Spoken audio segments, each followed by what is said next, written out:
Welcome back to the Maelstrom, ladies and gentlemen. We have another Warhammer 40k battle report for you today. We are going back to Stoltmoors for some more action in the campaign. Hive Cypher has been breached. This mission, if you will follow the link below, you'll find these missions on our website. But we are reversing the roles today because I am breaking out my Iron Warriors for the first time. We're playing them as counts as Imperial Fists against Imperial Guardsmen. We decided it would be more fitting for the Iron Warriors to have already breached, and the Guardsmen are launching a counterattack to drive them away.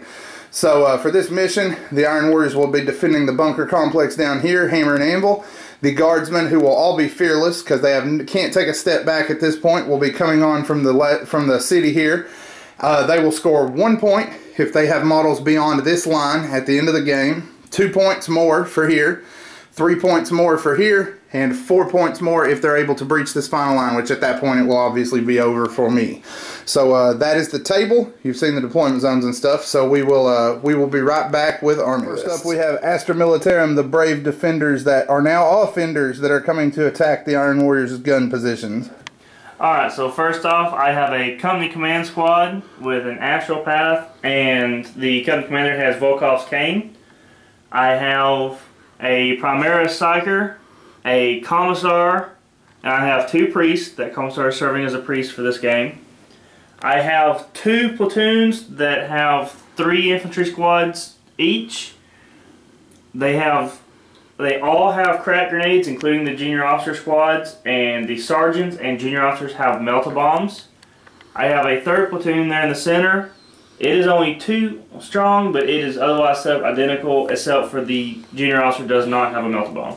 I hate to interrupt for a second, but I just got lost in the fact that this lieutenant up front is turned sideways yelling at one of his men. He's kind of got his head turned the sideways. So apparently you guys have some pretty serious discipline issues. He's mad because he just now lost his melta-bomb. He's wondering who stole it. Who took my melta-bomb? So what else you got? And then I have 3 armored sentinels with multi-lasers. All right.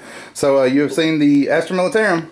Did you have something else? No. Okay. That's it. All right. So there you go. That is the attackers. We'll be right back with the Iron Warrior defenders. Next up, we have the Iron Warriors that will be defending this gun nest. We are playing Unbound, and the Iron Warriors are counts as Imperial Fists because, let's be honest, my 3.5 days are done and gone. So I'm going to get with the train and play some Imperial Fists here because they still have siege rules.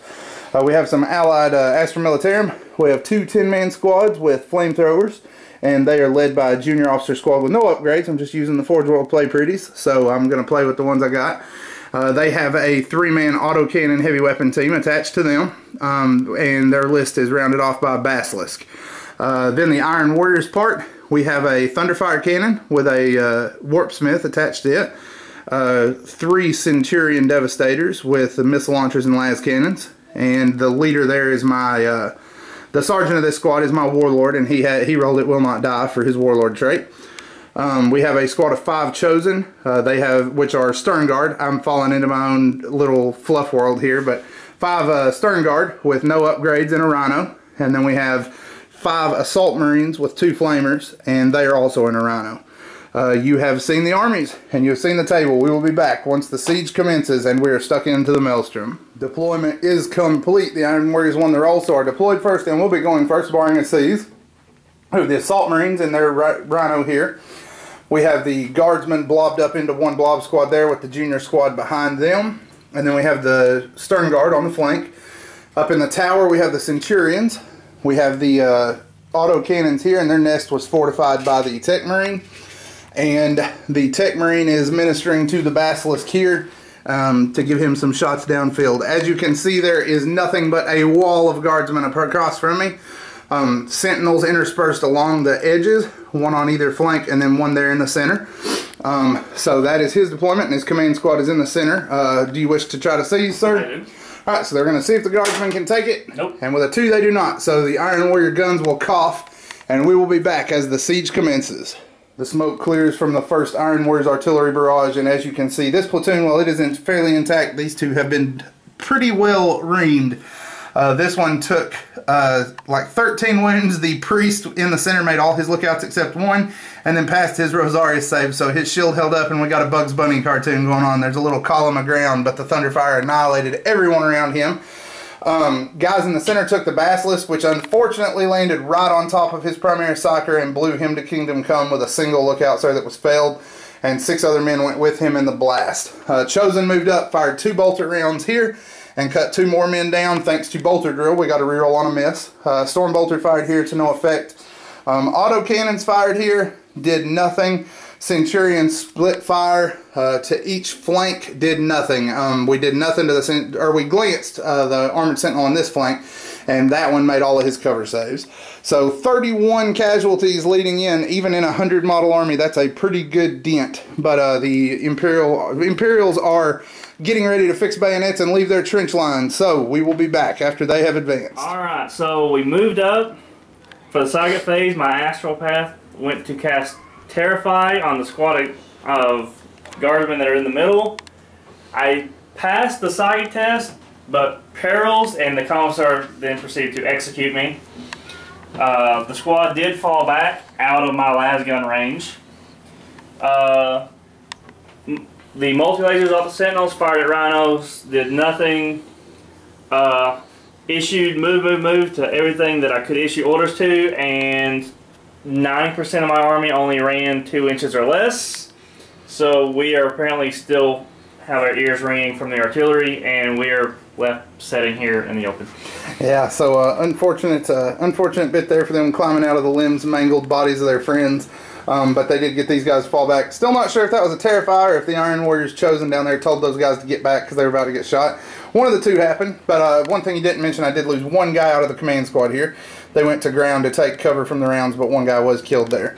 So that is turn 1. We will be back as the Iron Warriors respond. Iron Warriors turn 2 comes to an end. A little bit more fire, a little more success as the Armored Sentinels broke cover. This one was destroyed. This one was immobilized, and the autocannons destroyed that one, finished it off. 2 guardsmen here took hits from Earthshaker fire. These guardsmen lost 1 man to snap-firing las guns, and between the Chosen, the Storm Bolters, and the Thunderfire cannon, we mopped up a good chunk of this. But the priest took 2 more invols, and he is still there. So apparently that commissar is saying something, saying he's not a priest. But we took out 15 more guys that turn. Guardsmen are still advancing and have still broken the first line and look set to break the second one this turn.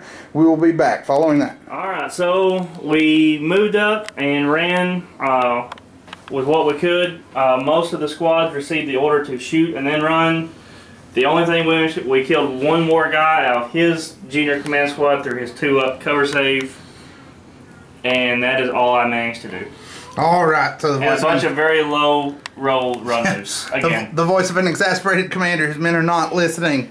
This junior lieutenant did finally manage to get his, so he'll probably win the Macarian Cross posthumously next turn. But we will be back after the Iron Warriors return fire. Iron Warriors turn 3 comes to an end. Moved everybody forward. Through all the artillery, first rank fire, second rank fire, flamethrowers from here, Chosen firing there. All the guardsmen got cut up all the way across the front. Took the priest, the command squad, all but 2 of these guys. The junior squad died to the flamethrowers, and the last of the pocket there was wiped out. The last sentinel went down to the Centurions, and a couple of guys got picked off here from Basilisk. The junior officer squad in the back is down to 1 lone man. They also caught the brunt of that Earthshaker round.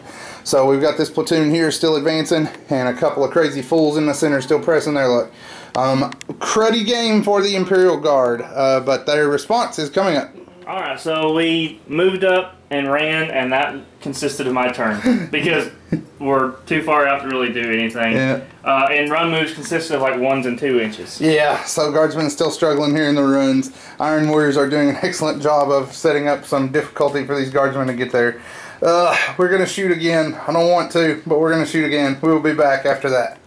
Iron Warriors turn 4 comes to an end. All the Rhino squads rebarked, and the guys on foot maneuvered back. We fired into the pocket here. Just a handful of stragglers left now. The priest took a ton of wounds from the Thunderfire but survived, so apparently it wasn't a fluke. These priests are just crazy good. We've got 1 guardsman left here from that squad, 1 guardsman here from that junior squad, and then these survivors. So the Iron Warriors have finished shooting, And we're coming back with the guardsman in the bottom of 4. Alright, so again, just kind of move this lone guy. Between his move and run, he managed to make it 4 inches. Again.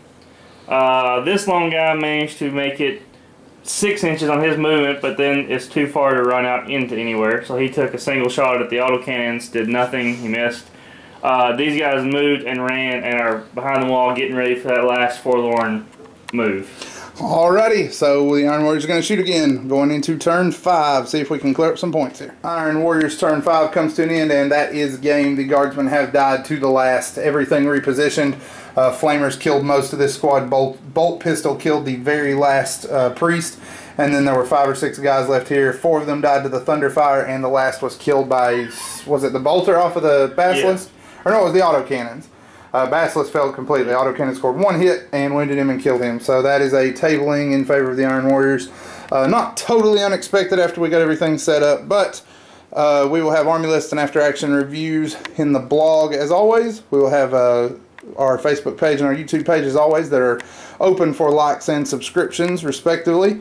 And as always, thank you for spending time with us today at the Maelstrom.